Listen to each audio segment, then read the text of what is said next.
Blade and Sorcery is a game with a lot of weapons, and even more ways to destroy your enemies. But what if you chose not to use any of them? Can you beat Blade and Sorcery's hardest dungeon with only your fists? Starting out at the home base, I make sure to rid myself of all the dirty, disgusting weapons attached to my body. We won't be needing those. I set the dungeon to the highest difficulty and length and load in. Okay, now I'm in. I double check that I don't have any of those gross steel sticks on me and move towards the first enemies I have to face. I fucking obliterate them with no hard feelings. I felt good.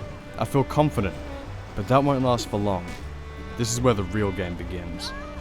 I make a sick jump and keep going further into the dungeon. This poor girl didn't stand a damn chance.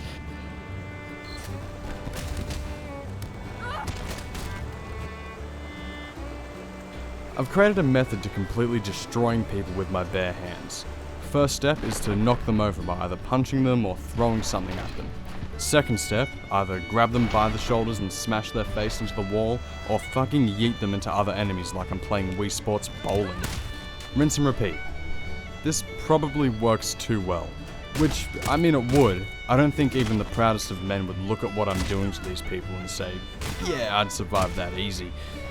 Moving on, I would say that the most annoying enemy I had to face were archers. These pesky arseholes just stay at a distance sending arrows into my thick skull with nothing I can do against it. This archer was okay though, they accepted their fate. I also ran into a weird glitch in this run that only seems to happen when I'm recording. None of the screen effects that indicate when I'm getting hurt or healing would show up for me, so I had to constantly manually check my health to make sure I wasn't going to die a sudden death. After caving a few more people's skulls in, I started to realise that this was less of a challenge and more of just a really fun way to play the game. Your fists for some reason have the same amount of force behind them as warhammers, so there was something cathartic about sending people flying through the air with nothing but my bare hands. In this little dungeon I found the one thing that would get me through this run, a bucket.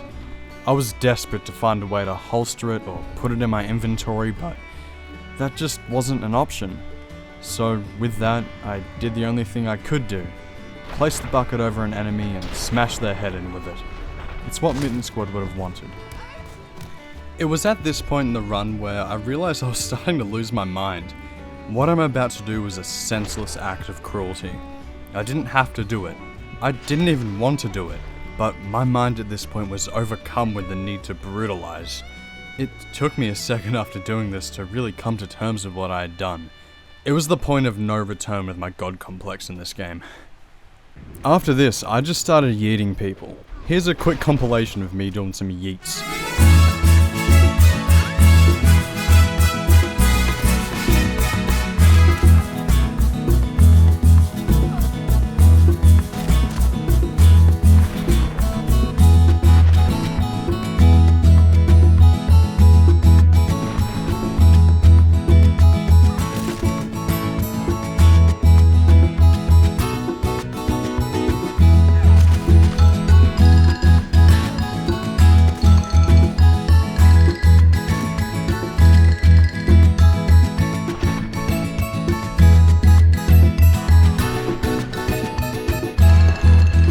With my foolproof method and Thanos-strength hands, I felt like a god.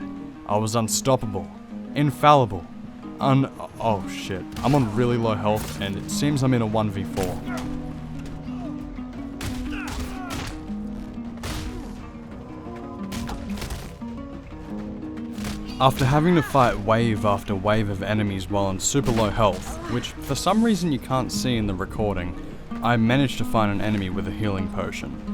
I guzzled that shit like whiskey, but just like New Year's Eve, it didn't do too much for my health. Just to show how sketchy this was for a bit, here's a time lapse of all the fighting I had to do while I was on really low health.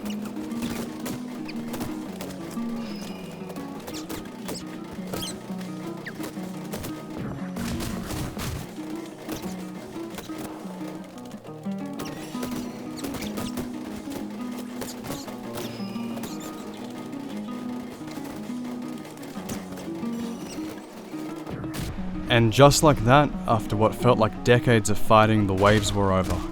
I tried to grab onto this gate for some reason, but it didn't really work how I wanted. I didn't know what I was expecting. And little did I know that was the last time I had to fight in this run. The last walk towards the boat was relieving and a little sad at the same time. This challenge was surprisingly fun. Next time I might try to beat a max difficulty dungeon with just a common dagger, as it doesn't have any of the strong physics that my hands do. It's a little backwards, but I actually think it would be a lot harder. So, without further ado, that's the end of the video. Like the video if you enjoyed it or learned something, dislike it if you didn't enjoy it or didn't learn anything. My name is Zeke Waters, have a wonderful day.